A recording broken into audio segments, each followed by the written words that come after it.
तो जो नेता अकेले से मतलब? तो जिसे खुद सहारे की जरूरत है चुनाव लड़ने के लिए, वो दूसरों का सहारा क्या खाक बनेंगे? राहुल गांधी फिर क्यों कह रहे हैं कि मोदी डरे हुए हैं? जिसको अमेठी आने से डर लग रहा है वो मोदी उससे डर रहा है, ये बोल रहे हैं जिसको मुझसे डर लग रहा है। जैसे इन्होंने कहा अब की बार 400 पार, मैं कह रही हूँ 399 तो आएंगे, 400वीं जो सीट है वो अमेठी से आ रही है। You know, when fools try to fool others, they end up only manifesting how foolish they truly are.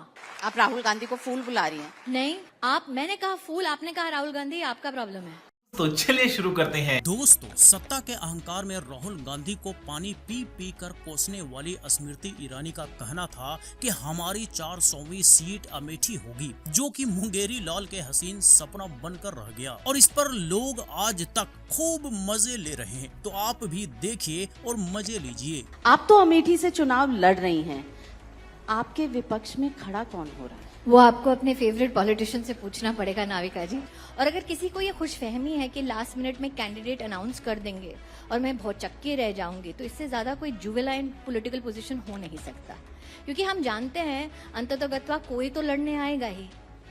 अब उनकी क्या प्रायोरिटी है, वो उन्होंने वायनाड से अपने कैंडिडेचर को डिक्लेयर करके अमेठी को बता दिया है कि अमेठी उनकी सेकेंड चॉइस है, फर्स्ट चॉइस है ही नहीं। दूसरा, अगर वो लड़ने आते भी हैं तो क्या वो अकेले लड़ने में सक्षम हैं? तो जो नेता अकेले से मतलब? बिना अखिलेश, बिना मायावती, तो जिसे खुद सहारे की जरूरत है चुनाव लड़ने के लिए, वो दूसरों का सहारा क्या खाक बनेंगे? हाँ जी, तो किसी की खुशफहमी थी या नहीं ये तो नहीं पता, पर इसकी खुशफहमी या कहिए तो घमंड कि हम तो आसानी से अमेठी में जीत जाएंगे, पर मुंगेरी लाल के हसीन सपने ही बनकर रह गए और बाजी मारने वाले बाजी मार गए। अब ये खुद बहुत चक्के है कि लास्ट मिनट में कांग्रेस ने अमेठी में अपना एक मामूली सा कार्यकर्ता उतारा और इसे बुरी तरह हरा कर इसे घर भेज दिया। और जहां तक बात अकेले की है, तो एनडीए खुद भी अकेले कभी नहीं लड़ती। कोई चुनाव बिना सहयोगी दलों के तो लड़ती ही नहीं, ये पूरे देश को पता है। जैसे अब सरकार बनाने के लिए भी बैसाखी की जरूरत पड़ी। राहुल गांधी फिर क्यों कह रहे हैं कि मोदी डरे हुए हैं? आप उनके अकाउंट फ्रीज कर देती हैं, पैसा नहीं है लड़ने के लिए चुनाव। एक सेकंड, जिसको अमेठी आने से डर लग रहा है वो मोदी उससे डर रहा है, ये बोल रहे हैं जिसको मुझसे डर लग रहा है। और जहां तक उनके केस की बात है, मैं दोबारा कहती हूँ, मैं बेखबर नहीं हूँ, आप ही के चैनल ने चलाया ना, तो आप कैश ट्रांजैक्शंस करो, आप जनता से लूटा हुआ पैसा, अरे वो ऐसी फाउंडेशन चलाते हैं जहाँ हमारे लोकसभा क्षेत्र में जमीनें जब्त करके बैठे हैं। लेकिन उनका कहना है कि वरुण गांधी जी शायद आ जाएंगे कांग्रेस में और वो अमेठी से या रायबरेली से लड़ें। ऐसा इशू है जिसको भी आना हो। जैसे इन्होंने कहा अब की बार 400 पार, मैं कह रही हूँ 399 तो आएंगे, 400वीं जो सीट है वो अमेठी से आ रही है। तो जी ये कोई मिथ नहीं बल्कि ट्रुथ है कि मोदी डरा हुआ था और डरा हुआ है, पहले विपक्षी नेताओं से और अब बैसाखी से। समझने वाले खूब समझ गए होंगे। और जहां तक बात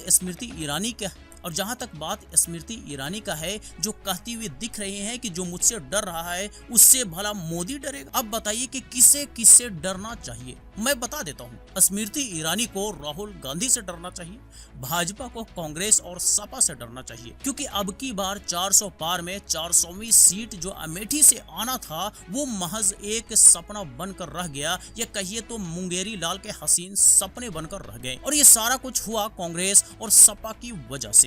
तो डरना तो बनता है। कोई भी आए, कोई भी लड़े, किसके साथ भी लड़े, बीजेपी अमेठी जीत रही है और उसके पीछे एरोगेंस नहीं है नाविका जी। You know, when fools try to fool others, they end up only manifesting how foolish they truly are. आप राहुल गांधी को फूल बुला रही हैं? नहीं, मैंने कहा फूल, आपने कहा राहुल गांधी, आपका प्रॉब्लम है। मजा आया, और मैं ये जो मजा है हिंदुस्तान के हर व्यक्ति को देना चाहता हूं।